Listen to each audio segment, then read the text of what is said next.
আগরতলায় বাংলাদেশ সহকারী হাইকমিশনের হামলার প্রতিবাদে বায়তুল মোকাররমের উত্তর গেটে ইসলামী আন্দোলনের বিক্ষোভ সমাবেশ চলছে। সেখানে আছেন সহকর্মী শাহিদুজ্জামান সাকিব। আমরা যুক্ত হচ্ছি তার সাথে। সাকিব, সমাবেশে যোগ দিয়ে ইসলামী আন্দোলনের নেতারা কি বলছেন এবং এছাড়া আর কি কর্মসূচি আছে তাদের, সে সম্পর্কে বিস্তারিত জানাবেন।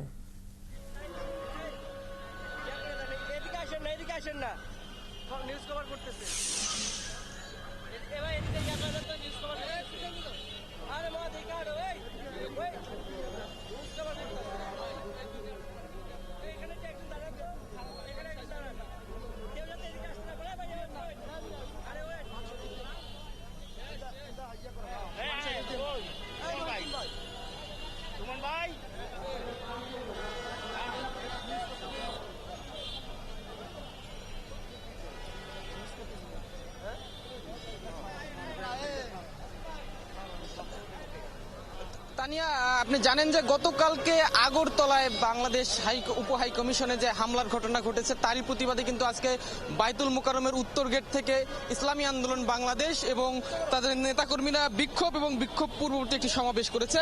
সেই সমাবেশ এবং মিছিলটি কিন্তু কিছুক্ষণ আগেই শেষ হয়েছে। এখন সমাবেশ শেষে আসলে নেতাকর্মীরা যাদের মতো ফিরে যাচ্ছেন।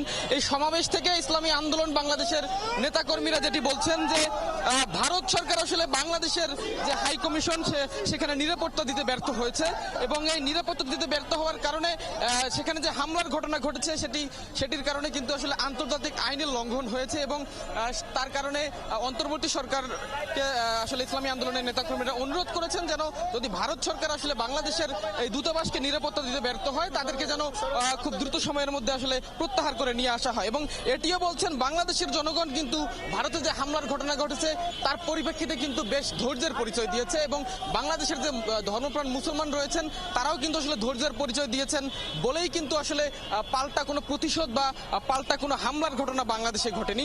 এবং ইসলামী আন্দোলনের নেতারা এটিও বলছেন যে অদূর ভবিষ্যতে যদি এ ধরনের ঘটনা ঘটতে থাকে বা যদি এর কোনো অবসান না হয় বা কোনো নিরাপত্তাহীনতায় ভোগে তাহলে কিন্তু তারা আসলে পাল্টা প্রতিবাদ দিতে আসলে ভুলবেন না এবং বাংলাদেশের মানুষ কিন্তু প্রতিবাদ করতে জানে সেটিও তারা কিন্তু আসলে বারবার স্মরণ করিয়ে দিচ্ছেন।